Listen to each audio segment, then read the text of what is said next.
I'm going to do a second sphere. I'm going to go through a little bit quicker this time, and you can kind of see a little bit closer to production. First thing, get it round.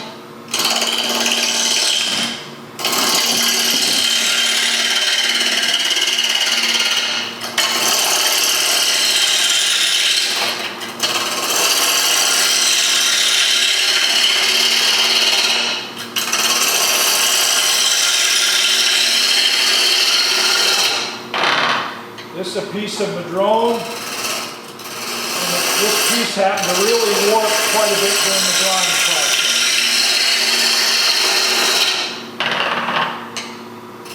I'm just using the back of the tool to see if it's down around.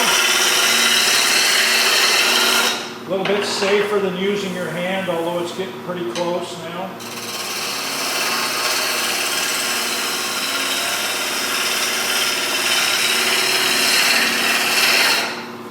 Alright, we're round. Get one end straight. You can move the tool rest if you want.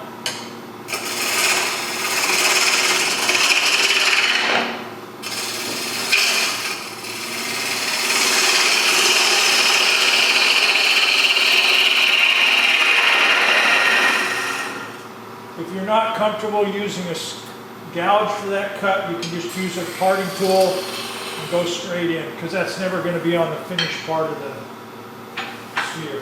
sphere. All right. Next step is diameter and length have to be the same.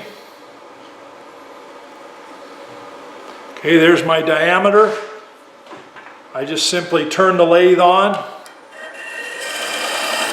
and you can see, you could put a pencil mark there if you want, but that's the length I want. Okay, I'm gonna get this end straight.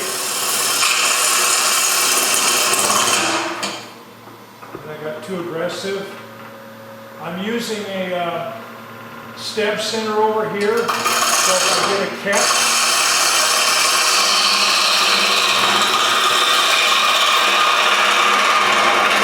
I like stem centers better than spur guides. They're just a little safer.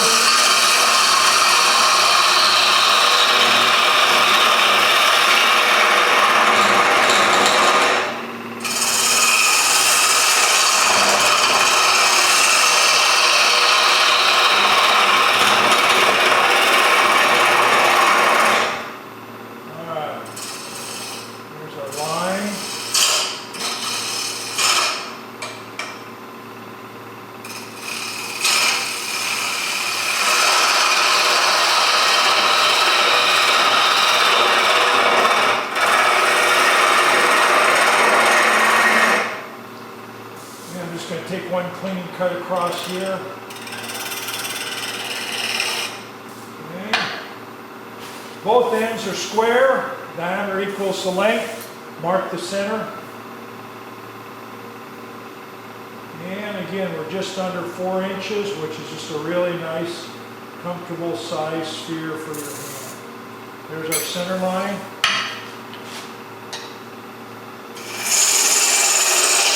Lighting the bevel, pivoting my right hand.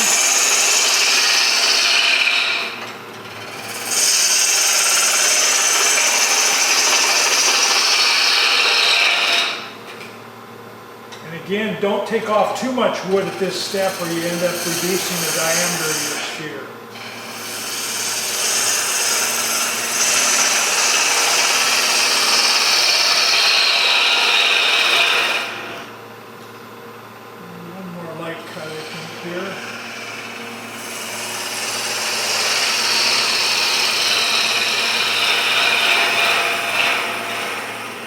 I can see I don't quite have a flat here on the end. I'm just going to take my parting tool, make sure I got a flat on that end, and a flat on that end. Alright, switching hands again. I simply am not as good left-handed as I am right-handed, but by switching hands it gets my body out of the way of the tool handle.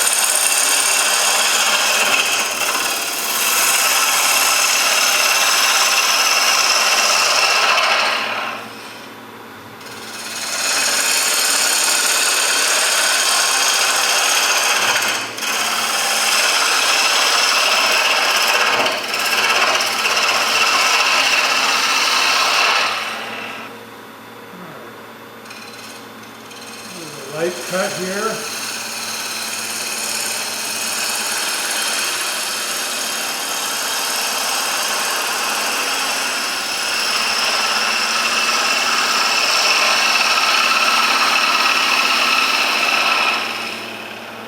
Now I'm just going to kind of look at my profile and take shear scrape here. Take a little bit off.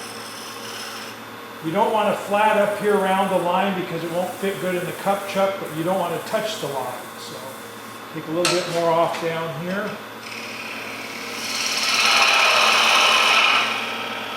All right, we're in pretty good shape. So if you don't have a bandsaw, I have almost no extra wood over on this side. I'm just going to part right through right here on this side. If you're going to part through on the lathe, you want to part through here because as soon as I part through, this will be dead. If I part through over here, your sphere will still be live and it can spin off. So I'm going to lower my tool rest just a little bit. So I'm going to part through right here with the parting tool, and then we'll avoid a trip to the bandsaw.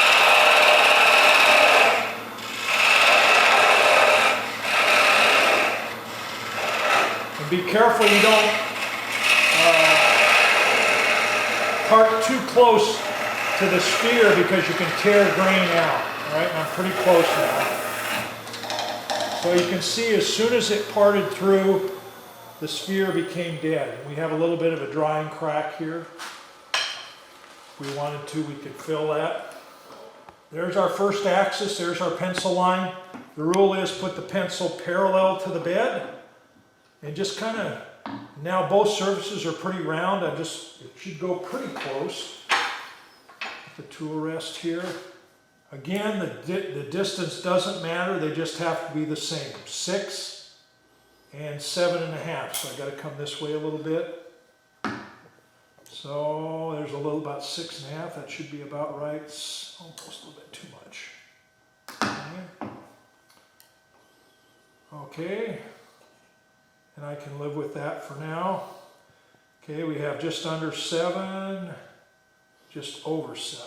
So we'll move it this way a little bit. And we should be good enough to go. Snug down the tailstock a little bit. Again, I'm just going to get rid of the blurry part. So, real nice on the wood here.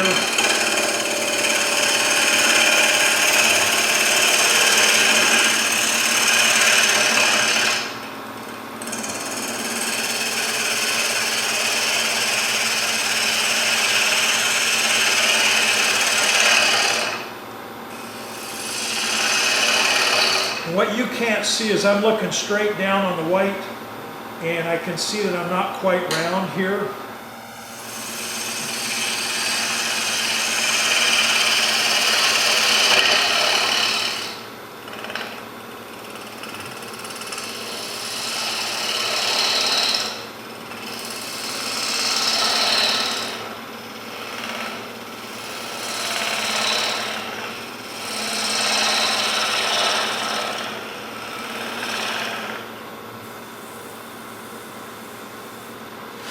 A little bit of shear scraping,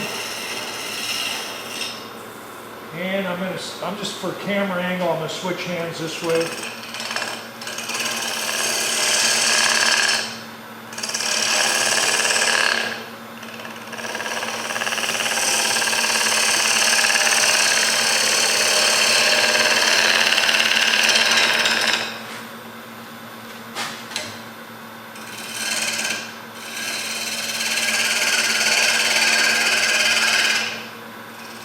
Switched hands.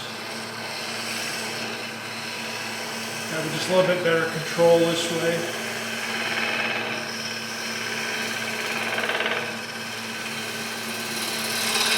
When you learn to kind of listen to your tool, you can hear it bouncing. That means it's not round in that spot. Come back up here, do this a shear scrape cut right here. Yeah, it feels pretty good. I'm not quite round down here. It starts right about where my fingernail is.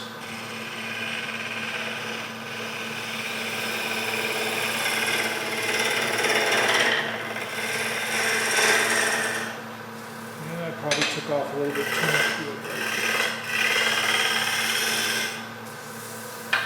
Good enough. Pencil line. Stop. Go to the third axis.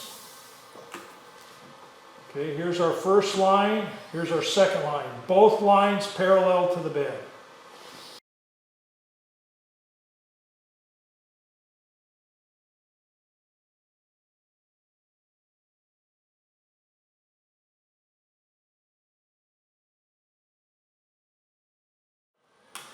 All right. Same cuts.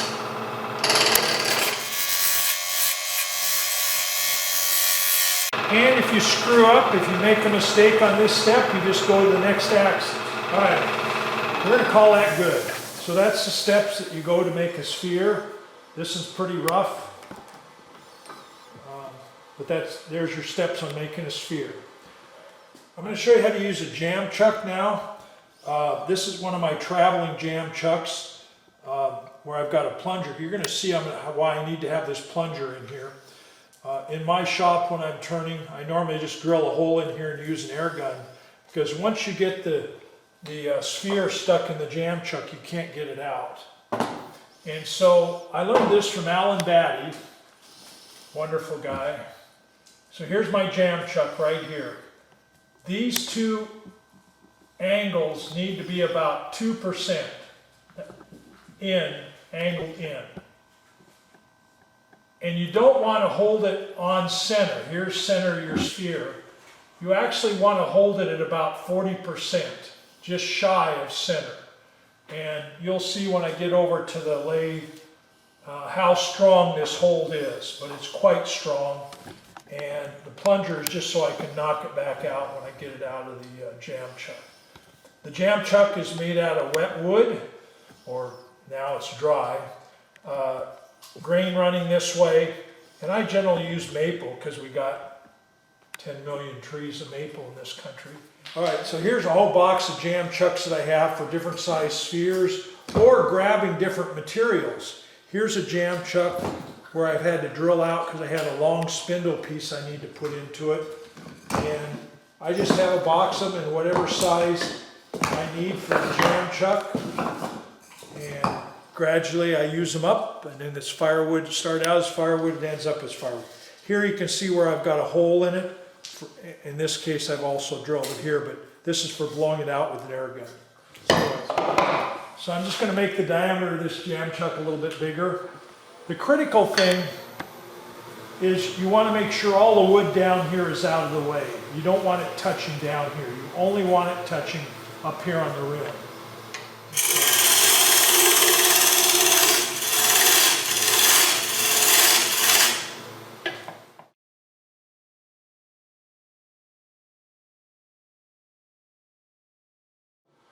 And it's not quite big enough.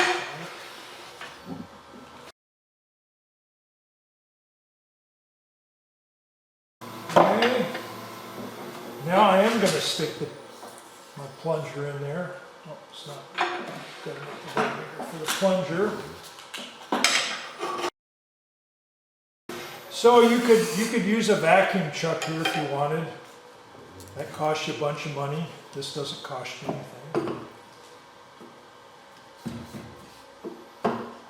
Not quite big enough. A bit bigger.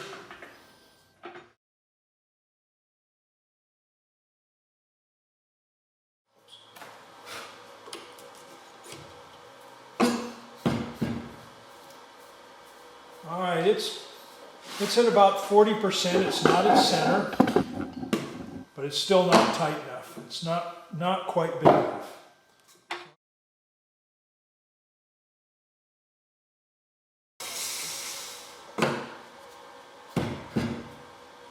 All right, that's in there pretty good. What you don't want to do is knock it this way, because you'll knock your jam chuck out of round. So now that's in there pretty solid. Okay, on this sphere, all the beads are around this way. You could turn these actually with a beading tool if you want. I'm not going to use a beading tool. You'll see what I'm going to use. These are pretty easy to do. This one here, where I'm turning the beads on the end, Those you can't use a beading tool because of the circumference down here, and so you'll have to turn them. So I'm going to show you how to do those two different types of beads. The first one we're going to do is just the beads around. And just for fun, I'll put a pencil mark on here. So we'll just do 3 beads. And I'm going to use 2 tools. This is the first one is just a rat tail file that I put into a V. The second one is my less than 90 tool, just a little bit less than 90 here. And this is planer blade, I made it myself. You know, planer blade's really nice because it shaves wood, and you don't want to have any tear out on these beads, because if you have tear out on these beads, you can't sand it out.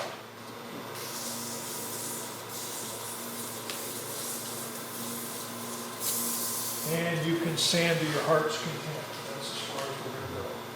All right. So now this doesn't want to come out. So now, there's where that plunger comes in. Just pops right out real easy. So I'm just going to turn it, or just for fun. Now, there we go. Now I'm going to put a series of beads right here on the end. Too high, my tool rest is too high. And you'll see me now, I'll have to adjust the tool rest each time. There we go. Again, come into the little V, the small V point.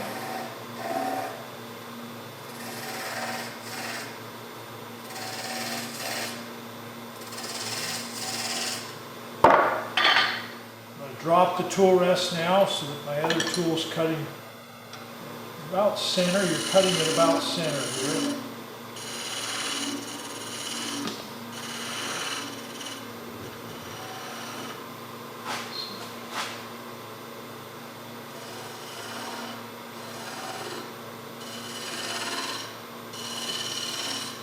I'm just taking the corners off.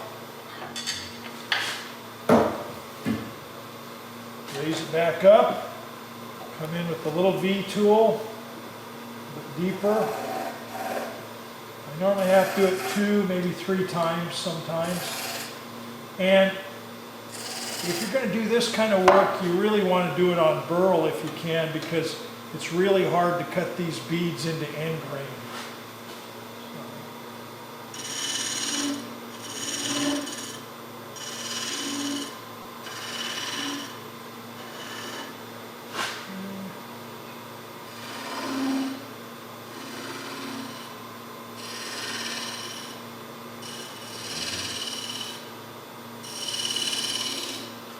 All right, there we go.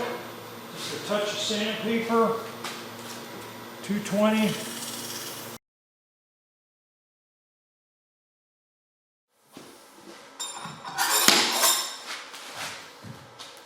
And so there's your beads on the end, there's beads around the outside. And that's how you make a sphere. And then you can make them as fancy as you want after that. The hollow one, I just stick it right in the jam chuck, and I hollow it out right in the jam chuck. So that's how the hollowing is done. And